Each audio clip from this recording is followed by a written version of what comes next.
दोस्तों, अगर मैं आपसे कहूं कि आप 1 मिनट के अंदर ब्लड रिलेशन का कंसेप्ट सीख सकते हैं तो आपको इस बात पर यकीन नहीं होगा। लेकिन इस वीडियो के बाद आपका ये जो वहम है खत्म हो जाएगा कि आप 1 मिनट के अंदर कंसेप्ट नहीं सीख सकते। तो इस वीडियो में हम ब्लड रिलेशन के कंसेप्ट के बारे में बात करेंगे और देरी न करते अपनी क्लास स्टार्ट करते हैं, जिसमें हम बात करेंगे फैमिली ट्री में आप कैसे फंस जाते हैं और कैसे आसानी से इस प्रश्न को सोल्व किया जा सकता है।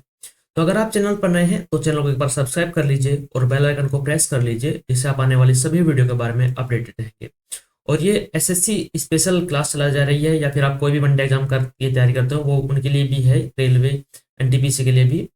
और यहाँ पर आपको उन सब कंसेप्ट के बारे में बताया जाएगा जो आप सिली मिस्टेक्स करते हैं एग्जाम में, और आने वाले एग्जाम्स में आपके लिए बहुत ज़्यादा हेल्पफुल होगी ये क्लासेस। तो देरी न करते हुए इस क्लास को एक बार शेयर कर दीजिए और हम अपने कंसेप्ट की तरफ पढ़ते हैं।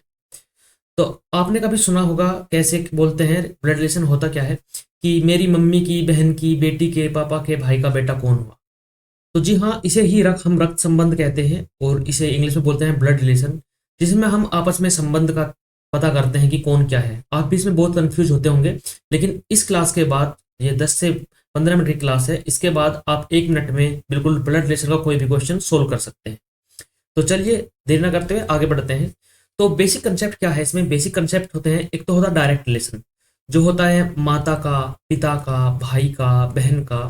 ठीक है। एक होता है इनडायरेक्ट रिलेशन, जिसे हम बोलते हैं भांजा, जो हमारी एक पीढ़ी नीचे चले जाते हैं, भांजा भांजी ससुराल वाले, या फिर थोड़ा अलग हो जाते हैं। ठीक है। तो इसमें दो तरीके होते हैं, एक तो होता है मैटरनल, माता की तरफ से, और एक होता है पैटर्नल। ठीक है। जिसको हम बोलते हैं पिता की तरफ से। दो संबंध चलते हैं, एक माता की तरफ से चलता है, एक पिता की तरफ से। भांजा भांजी वाला चलेगा इधर से और भतीजा वाला चलेगा इधर से। ठीक है, चाचा भतीजी वाला। तो हम शॉर्टकट के रूप में प्लस को तो लिखेंगे हम पुरुष, माइनस को लिखेंगे हम महिला, और जो हम उनके संबंध बताएंगे, अगर पति पत्नी है तो हम ऐसे संबंध बना लेंगे यू टाइप। ठीक है, जिससे पता लग जाए कि हाँ इनकी शादी हो रखी है। तो चलिए आगे बात करते हैं।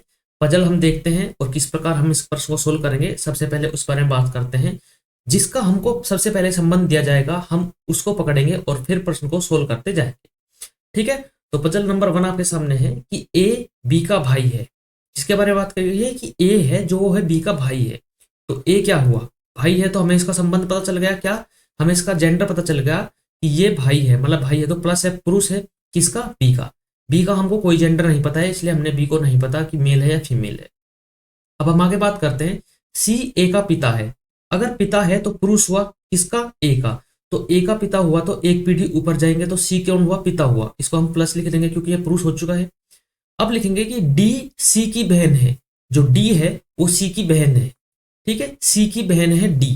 तो डी बहन है तो यहां पर क्या लेंगे, माइनस, क्योंकि ये क्या है, बहन है, फीमेल है।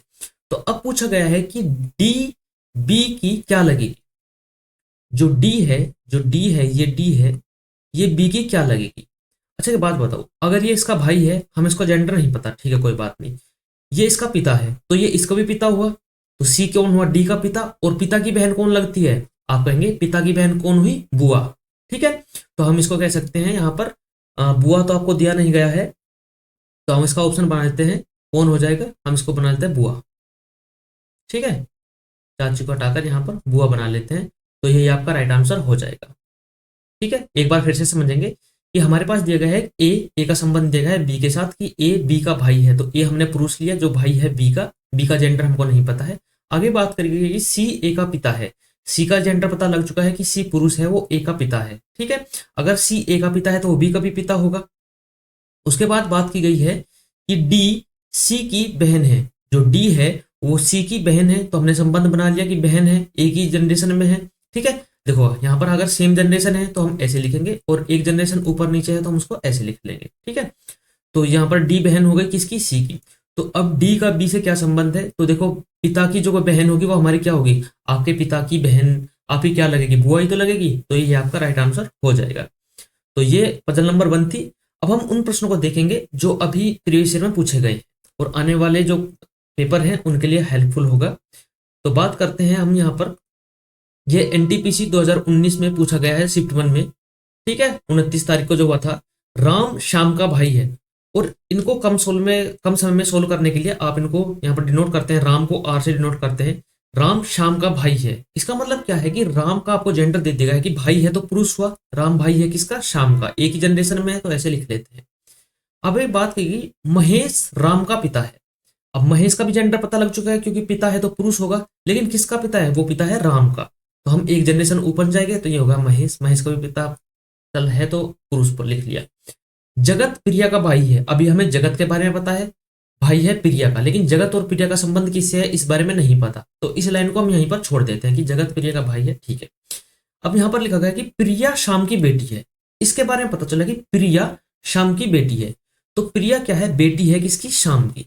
प्रिया जो है बेटी है शाम की, एक जने से नीचे गई और यहाँ पर ब्लड की है तो हमने लिख दिया माइनस। अच्छा एक बात बताओ, प्रिया यहाँ पर बेटी हो गई, यह तो हमको पता चल चुका है, क्या आपको शाम का जेंडर भी पता चला है, पुरुष या फिर महिला है, ये आपको बताया कि नहीं, ये आपको कुछ नहीं बताया गया है, तो अपने आप से अजम्पशन नहीं करना है अभी कि पुरुष है या महिला है, ठीक है। अब यहाँ पर बात की कि जगत प्रिया का भाई है, अभी इस लाइन को कर लेते हैं, तो जगत प्रिया का भाई है तो जगत जो है भाई हुआ, सेम जनरेशन है तो यहाँ पर प्लस लगा लेते हैं। तो अब हम बात करते हैं कि महेश जगत से किस प्रकार संबंध है, महेश का, ठीक है, जगत से किस प्रकार संबंध है। अब देखो सेम जनरेशन, ये कौन है, चाचा, चाचा का कौन हुआ, पिता, कौन हुआ चाचा का पिता, दादा, क्योंकि अगर ये आपकी बहन या यहाँ पर लड़की भी होती है या प्लस भी होता है तो क्या होगा, ये पिता होगा इन दोनों का, इन दोनों का पिता आपका क्या लगेगा। अगर ऐसे बोल दिया जाए कि यहाँ पर देखो नाना दिया होता तो हम फंसते हैं, यहाँ पर ग्रैंड फादर दिया गया है, जैसे मैं हूँ, ठीक है, मान लिया मैं हूँ और हमारे चाचा हैं और उनका पिता का बताया गया है, तो हमारे क्या लगेगा, हमारे दादा लगेंगे ना, क्योंकि हमारे पिता या पिता के ही, तो यहाँ पर देखो ग्रैंड फादर दिया गया है तो पिता ही लेंगे, हमारे पिता के भाई के पिता तो हमारे दादा हो गए। तो ऑप्शन क्या होगा, ऑप्शन नंबर डी आपका राइट आंसर हो जाएगा कि महेश का जगत से संबंध है दादा का, ठीक है।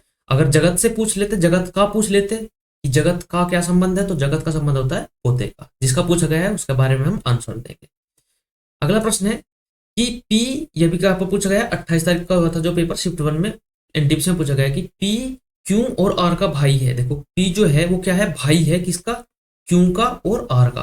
क्यू और आर का हमको जेंडर नहीं पता है इसलिए हम वो नहीं लिखेंगे। एस आर की माँ है, एस जो है वो माँ है किसकी, आर की, इसका मतलब वो है कि वो पी की भी माँ है, क्यू की भी माँ है और आर की भी माँ है, कौन, एस। टी जो है वो पिता है पी का। अच्छा एक बात बताओ, जो टी है वो पिता हो चुका है पी का, ठीक है, पिता हो गया। अच्छा एक बात बताओ, इसका पिता और इसकी माता तो आपस में क्या हो गए, पति पत्नी हो गई, तो ये कौन हो गए, पति पत्नी हो गए, ठीक है। निम्न में से कौन सा कथन निश्चित रूप से सत्य नहीं है। एस जो है वो पी की माँ है, एस पी की माँ है, बिल्कुल सही बात है, अगर ये दोनों, ये तीनों भाई बहन है आपस में तो एस माँ हो गई। टी क्यू का पति है, ठीक है, टी क्यू का पति है जी, टी तो क्यू का पति नहीं है, टी जो है वो किसका पिता है, यहाँ पर टी क्यू का पिता है, हाँ ये टी क्यू का पिता है, बिल्कुल सही बात है। टी एस का हस्बैंड है, टी एस का हस्बैंड है, ये भी सही बात है। लेकिन जो ऑप्शन नंबर बी दिया गया है ये क्या होगा कि टी क्यू का पति है, जी नहीं, टी क्यू का पति नहीं है। अब मुझे नहीं लगता कि आप ऐसे प्रश्न अगर आपके सामने आते हैं तो आप गलत करेंगे, ठीक है। आपको बता दिया गया है कि पुरुष को हम प्लस लिखेंगे, माइनस लिखेंगे हम किसको, औरत को, फीमेल को। अगर पति पत्नी है तो संबंध ऐसे देंगे, सेम जनरेशन है तो ऐसे लेंगे, एक जनरेशन ऊपर और नीचे है तो ऐसे ले लेंगे, ठीक है। तो ये सब कंसेप्ट उम्मीद करता हूँ आपकी समझ में आ गए होंगे। अब आपके सामने एक पजल है, इसका उत्तर आपको कमेंट बॉक्स में देना है और कमेंट बॉक्स में आप इसका आंसर जरूर दीजिएगा और आप खुद बताइएगा कि आपने ये कितने समय में या कितने सेकंड में सोल्व कर लिया है ये प्रश्न, ठीक है। तो कमेंट बॉक्स में आपको जरूर आंसर बता देना है, ये आपका होमवर्क है।